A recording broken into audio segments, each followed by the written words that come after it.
Well, joining me now in the studio is Richard Burgon, Labour MP for Leeds East, former Shadow Lord Chancellor and Shadow Secretary of State for Justice. Richard, thank you so much for being here. How are you doing, Zoe? Okay. I'm good, thank you.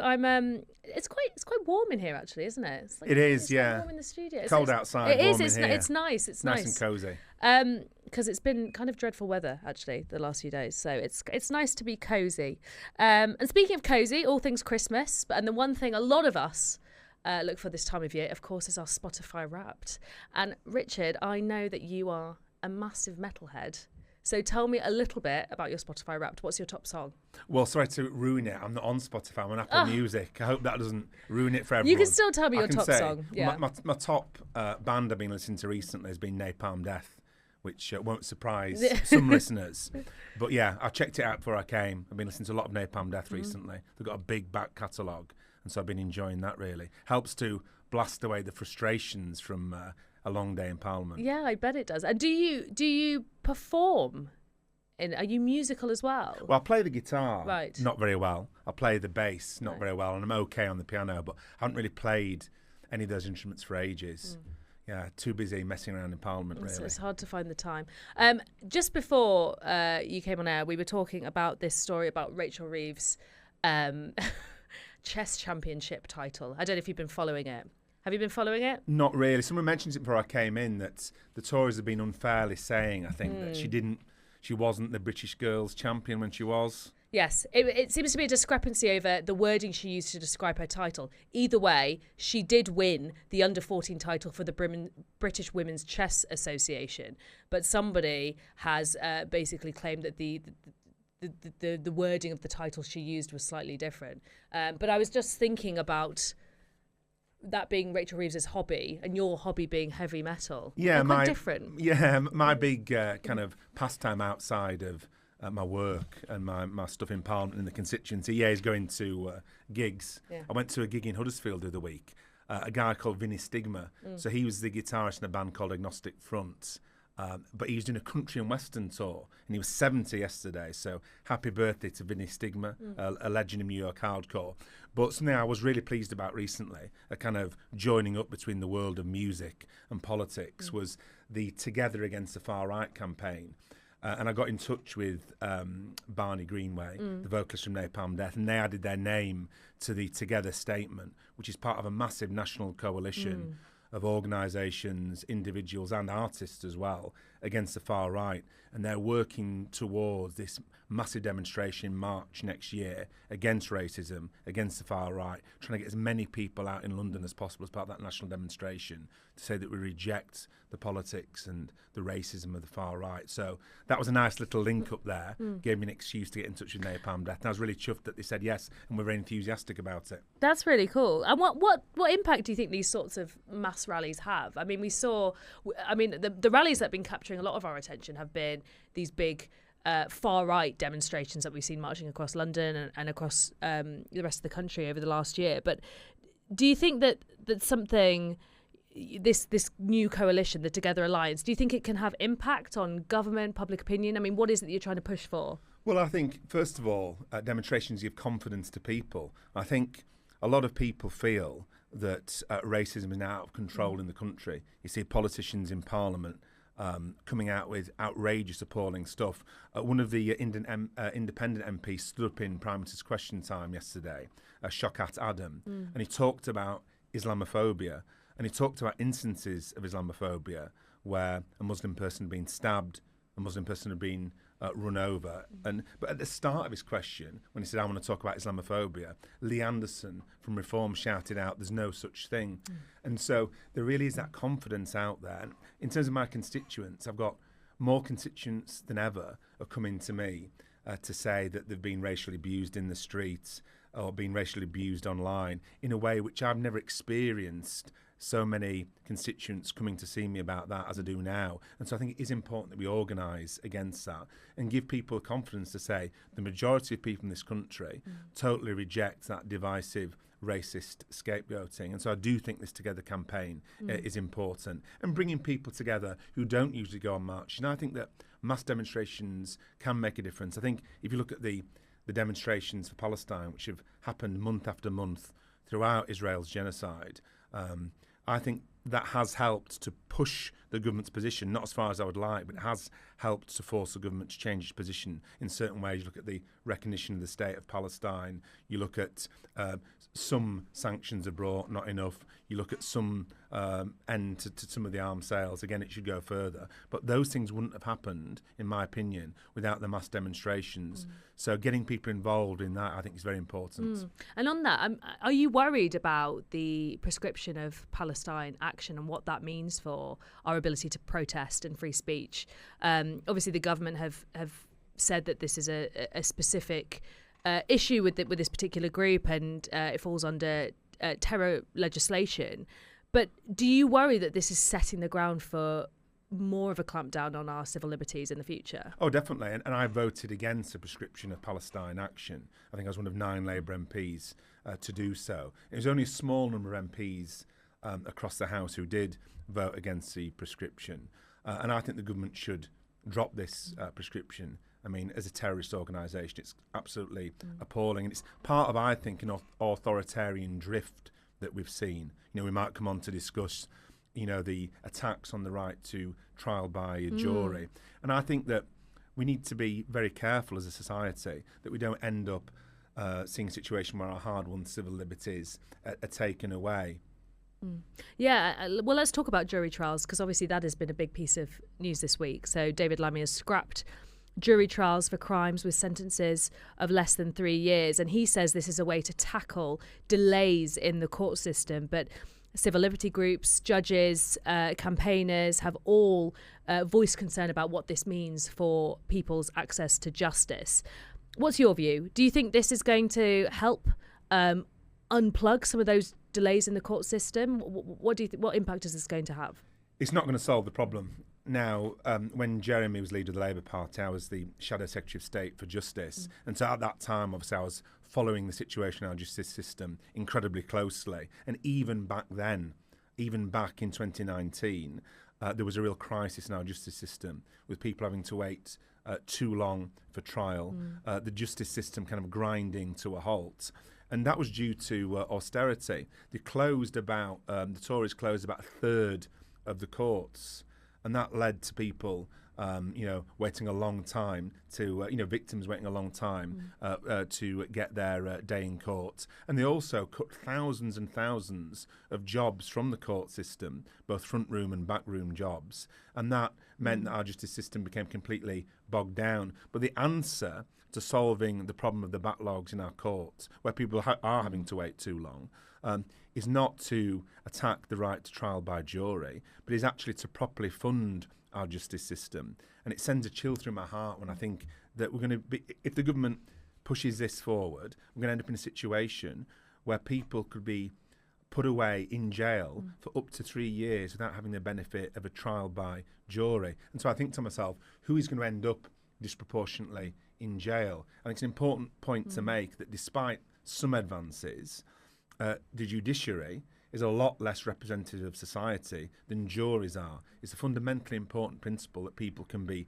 tried by a jury of their peers. We see as well that sometimes when there's an unjust law or a law unjustly applied, juries do acquit. We've seen that in relation to various politically charged trials over the years. And that, I think, is very important.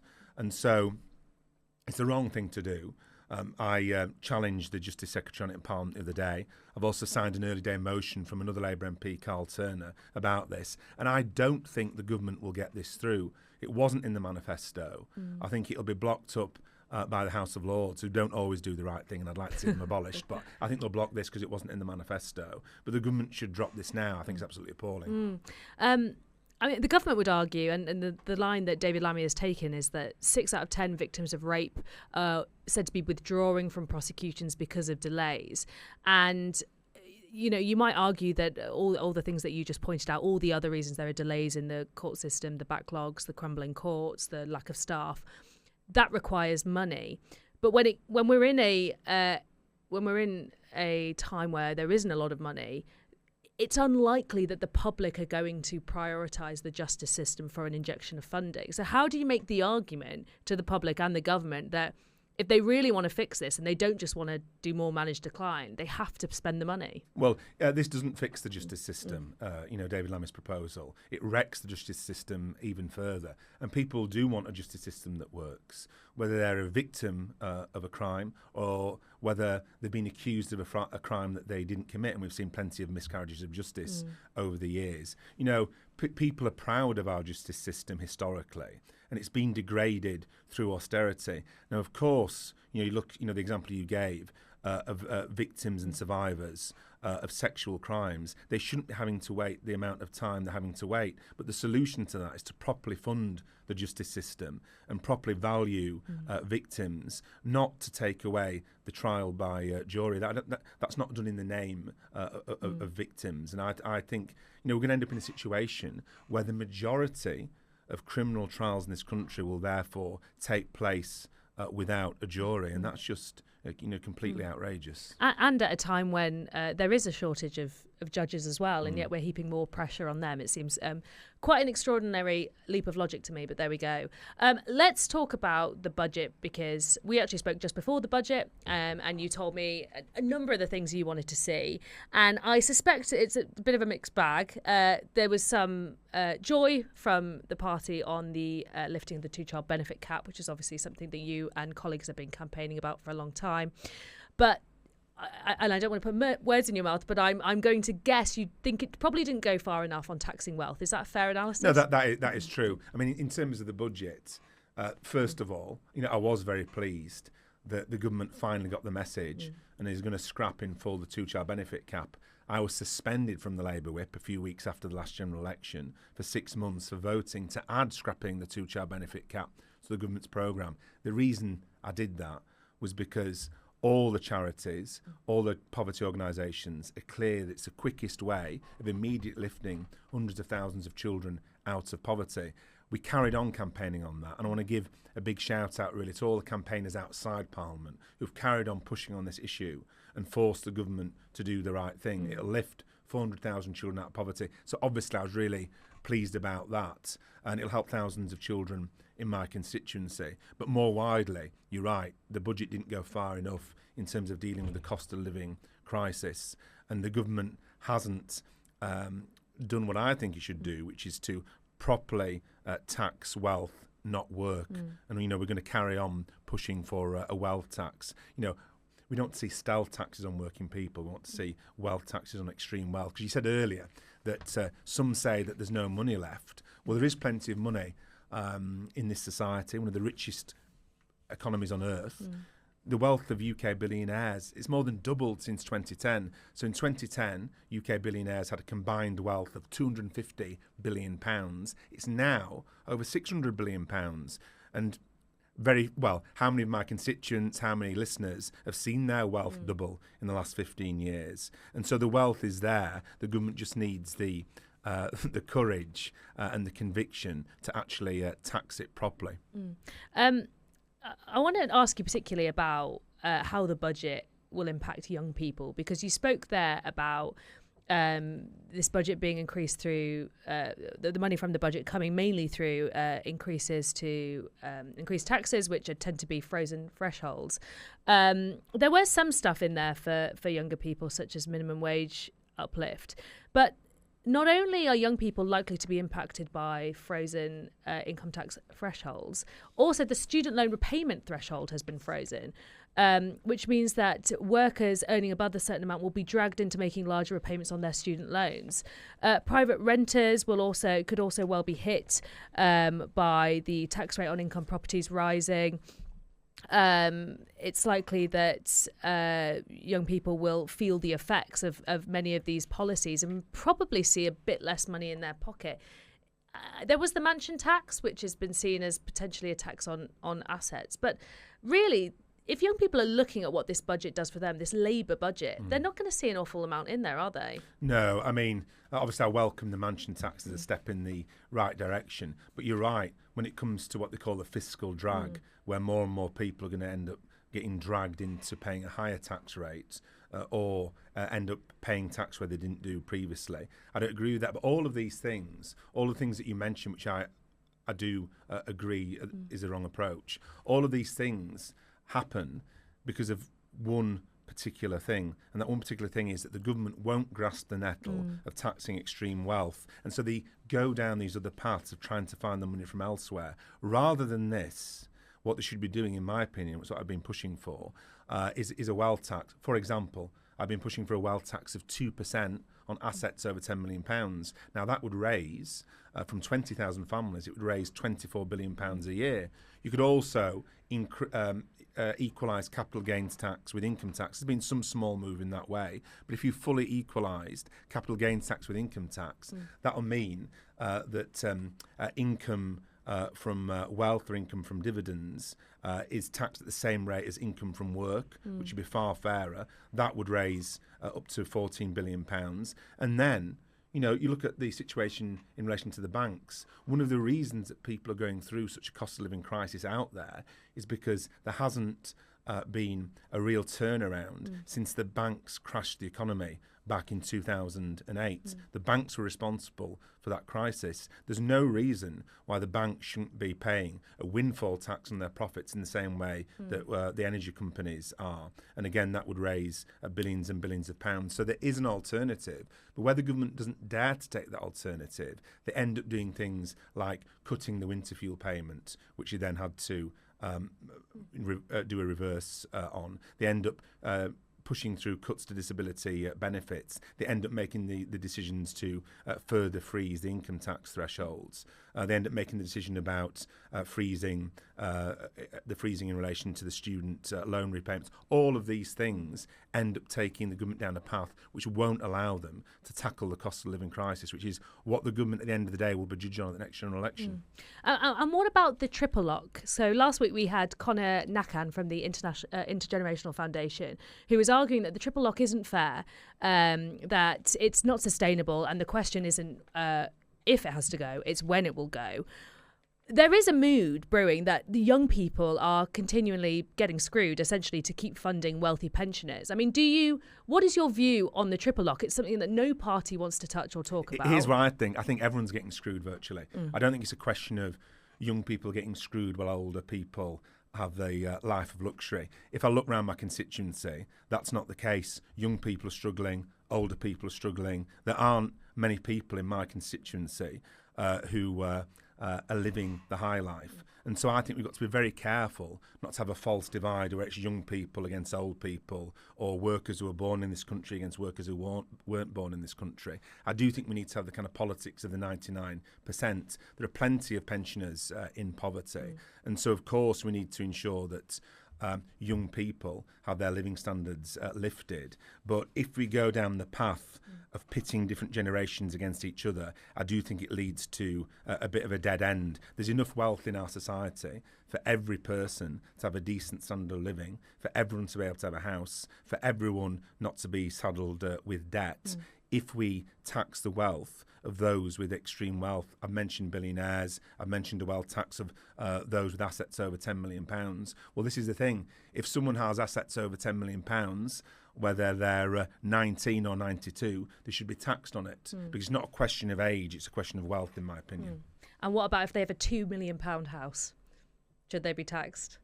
Well, I mean, there are probably no houses, or very few houses in my constituency that are over £2 million. But I can imagine that some people in London could end up being pulled into that. But the government's mansion tax, I do think, is a step in the right direction. But I'd urge them to go further and actually have a real wealth tax.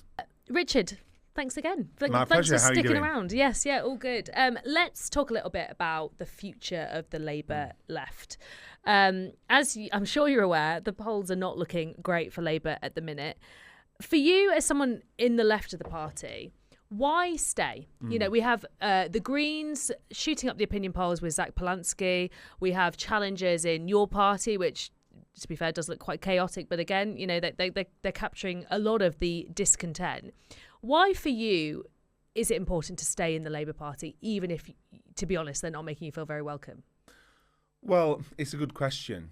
I think one thing is the biggest number of left MPs in Parliament is still in the Labour Party. The Socialist Campaign Group of Labour MPs, which I'm secretary of, it was set up by Tony Benn, Dennis Skinner and others, has around 30 MPs in it. Obviously, then got 4 Green MPs. You've got some independent MPs, and of course, there's cross-party working on important issues.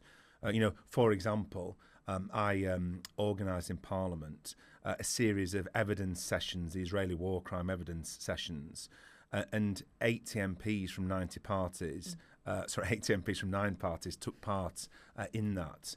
And I took that evidence with my Labour colleague Imran Hussain to the Hague, and we presented that evidence to the Chief Prosecutor's team. So cross-party working goes on, but lots of the good work that's been done in Parliament has been done by Labour left MPs, whether it be on Gaza, as I've just described, or fighting against the government's disability benefit cuts, or fighting to lift the 2-child cap. And looking in the budget handbook, we see that a result actually of pressure by left Labour MPs in Parliament, and of course other MPs, but campaigns outside Parliament as well, has resulted in over £9 billion worth of cuts being cancelled by the government. And of course that's not enough, but we carry on fighting on those issues. So whether it be the 2-child benefit cap, Gaza, fighting against disability benefit cuts, the Labour left inside Parliament and outside Parliament has a role to play.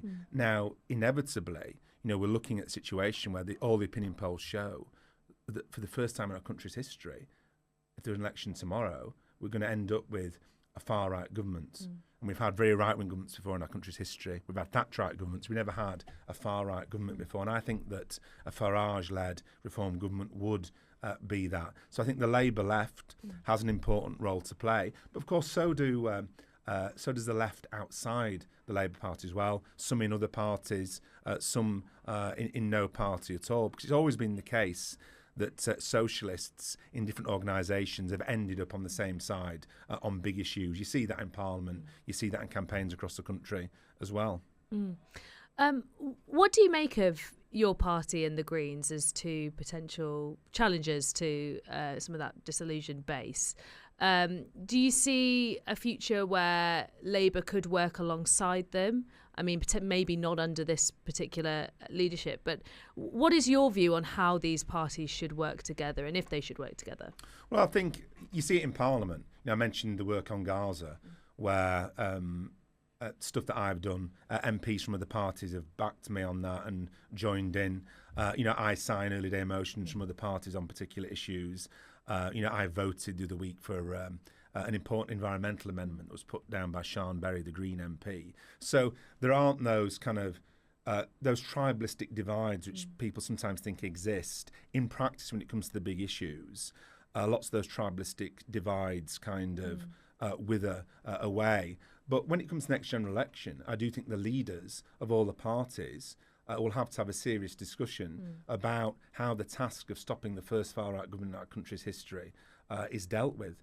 Because if the opinion polls are still as they are now at the next general election, then we're going to end up with a far-right government with a supermajority. And so I think it will be incumbent on the leaders of all parties on the centre and the left to have a chat about how we deal with it. And some of the old ways of dealing with it may have to be ditched because we've never been in this situation before.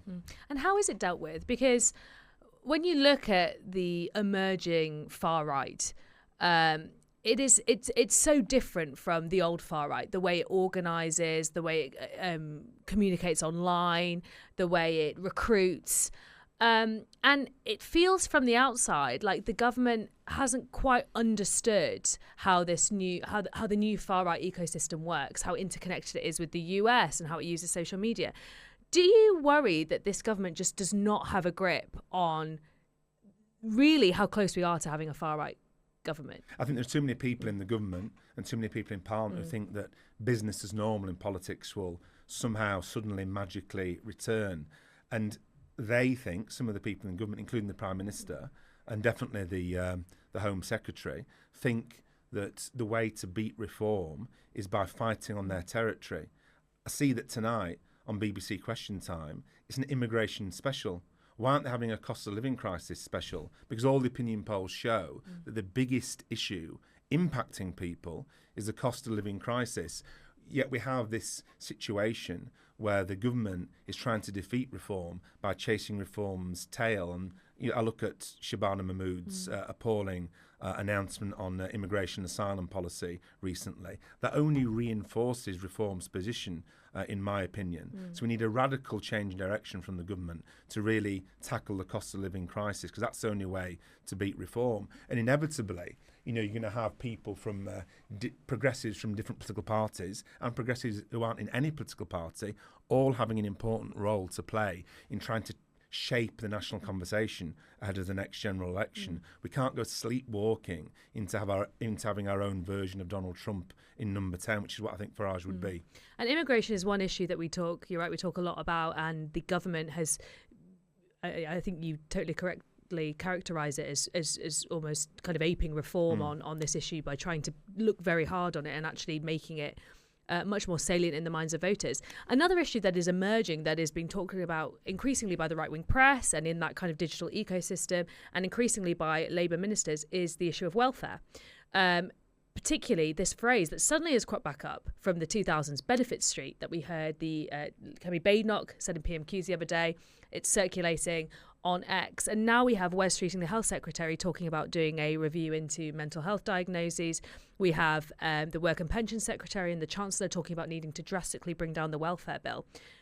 What's your view on that? That feels very antithetical to the Labour Party that most people would know, which was the party that stood up for people who needed welfare and saw the state as a means of support for people who were down on their luck. No, I think that's right. Now, I voted 9 or 10 times against the Labour whip in relation to the disability benefit cuts, and I was pleased that through our rebellion we managed to get the government to dump billions of pounds worth of disability benefit cuts. I wish we'd have achieved more, and we'll carry on being vigilant for any return to this. But it's all the politics of scapegoating, turning people against each other. The cost of living crisis is not caused by people on disability benefits. It's not caused by asylum seekers. It's not caused by pensioners who own their own home. It's caused by the billionaire class and their political representatives having done very well for themselves, in particular since the banking crash of 2008. We need to totally change the way our economy works, because it doesn't work in the interests of most people. And this nasty politics of scapegoating minorities only strengthens the hand of the far right. You can't out-reform reform. And if we end up accidentally paving the way for a far-right government, then I think history won't forgive us, and rightly so. And very, very quickly, I just want to ask you about the Employment Rights Bill. That seems to be quite a Labour-y piece of legislation, which is trying to improve workers' rights. But the government has watered down its commitment to provide day-one protections from unfair dismissal last week. What's your reaction to that? Well, there's plenty of good stuff in the Employment Rights Bill, but I think it's completely wrong that they've ditched the manifesto pledge of full employment rights from day one. Before I was an MP, I was a trade union lawyer, and I saw day in, day out why people need those employment rights from day one. People shouldn't be allowed to be unfairly sacked in the first 6 months of their employment. So I think it's really bad. I'm really pleased that my Labour colleague Andy MacDonald, who was one of the architects of the original Employment Rights Bill, which has since been watered down under pressure from big business. I'm really pleased he's put down an amendment to the bill next week, which would guarantee employment rights from day one. I've signed that. Other colleagues have signed it, because I fear the way this is going, and I think that the government's talking about the House of Lords dropping it, but stopping it. But the truth is, it's pressure from big business which has made them make this concession. Richard, thank you so much, and thanks for joining us today. That's it from Politics Uncensored. Join us next Thursday at 5 p.m. when we unwrap the week's political talking points. I'll see you then.